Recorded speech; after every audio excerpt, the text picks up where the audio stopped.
미세 플라스틱을 대체한다? 지금 영상을 보고 계시는 많은 분들도 미세 플라스틱의 심각성을 들어보셨을 텐데요. 보고서에 따르면 우리나라에서는 매년 14만 2,800톤의 해양 쓰레기가 발생한다고 합니다. 이렇게 바다로 버려지는 플라스틱은 무려 267종의 해양 생물에게 직간접적으로 치명적인 위협이 됩니다. 한편 전문가들은 이같이 직접적인 피해도 문제이지만 알게 모르게 미세 플라스틱 조각을 섭취함으로써 발생하는 문제가 더 심각하다고 입을 모았습니다. 특히 크기가 10mm 이하인 미세 플라스틱은 작은 생물도 먹기가 쉬워 다양한 해양 생물에게서 섭취 흔적이 발견된다고 하는데요. 섭취된 미세 플라스틱은 먹이사슬에 의해 다른 동물에게 전이될 가능성이 있고 먹이사슬 상위 단계에 올라갈수록 몸속에 더 많은 플라스틱이 축적되며 최상위 단계에는 보통 사람이 존재하기 때문에 이로 인해 발생한 문제에 대해 잇따른 우려의 목소리가 나타나고 있습니다. 게다가 미세 플라스틱은 중금속을 포함한 각종 인체에 유해한 물질을 흡착시키는 특징이 있어 체내로 유입될 경우 부작용을 일으킬 수 있습니다. 다시 말해 사람이 직접적으로 플라스틱을 섭취할 가능성은 낮더라도 다른 해양 생물을 먹음으로써 체내에 미세 플라스틱과 오염물질을 축적할 가능성이 높다는 것입니다.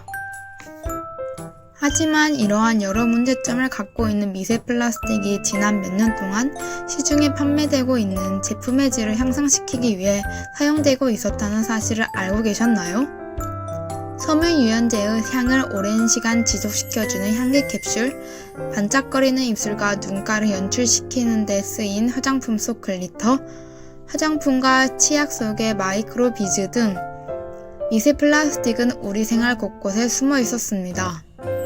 이처럼 미세 플라스틱이 유용하게 쓰이는 경우도 있겠지만 생태계와 사람의 건강을 지키기 위해서 줄일 수 있는 미세 플라스틱은 줄여야 한다는 목소리가 커지면서 미세 플라스틱을 대체할 수 있는 소재, 물질 개발을 추진하려는 움직임이 나타나고 있습니다. 그중 아주 효과적인 대체품으로 각광받고 있는 배의 석쇠포를 소개하려고 합니다. 여러분도 혹시 배를 드실 때 까끌까끌하기도 하면서 오돌토돌한 작은 알갱이가 느껴지셨나요? 그것은 바로 석쇠포라는 것입니다. 어린 과실이 씨앗을 보호하기 위해 만들어진 것으로 세포벽이 단단하게 굳어 고정된 조직인데요. 주로 껍질이나 과일 중심부에 많이 위치해 있습니다. 석쇠포의 단단한 표면에는 이물질을 제거하는 효과가 있어 각질 제거, 모공 축소 효과 등이 뛰어나 다른 미세 플라스틱 대체제보다 효능 측면에서도 우월하다는 평가를 받고 있습니다. 또 가공과 제작 측면에 있어서도 꼭 온전한 상태의 배가 아니더라도 낙과나 썩은 배에서도 석쇠포를 추출할 수 있을 뿐만 아니라 배즙을 짜고 남은 폐기물에서도 쉽게 추출할 수가 있어 폐기물을 최소화하고 재료 확보가 쉽다는 장점이 있습니다.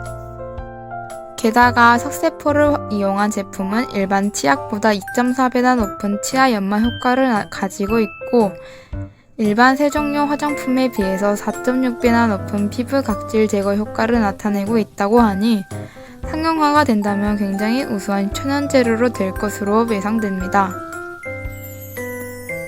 이렇게 환경 문제를 해결할 천연 소재가 더욱 활발하게 개발된다면 환경오염과 인간의 건강에 대한 우려가 많이 줄어들 수 있지 않을까 하는 기대가 됩니다. 아울러 여러분도 일상생활에서 미세 플라스틱을 줄이려는 노력과 함께 환경 문제를 해결할 수 있는 작은 움직임부터 시작해보는 건 어떨까요? 시청해주셔서 감사합니다.